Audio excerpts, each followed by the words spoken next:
Юруков. Добре, извеждащо подаване към Обасил Кечуков. Дали ще успее да достигне до топката от Кечуков? Да, успя. Зидолой тогава. Том.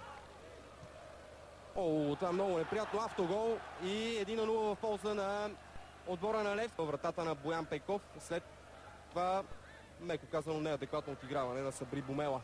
Елементарна грешка е това за футболист професионален. Станислав Ангелов подхлъзна се обаче полузащитника и не успя да играе с топката. Илиян Йорданов, може би бе грешното в този случай, имаше още време. Все пак работа, такъв хоризонтален пас, който е предпоставка за контратак. Базил де Карвалио.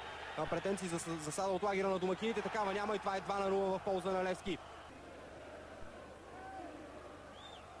Положението наистина е много тънко, но според мен имаше централен бранител на Миньор, който покриваше тим на домакините. Оказва влияние. Добър удар на Евертон Джилио Том.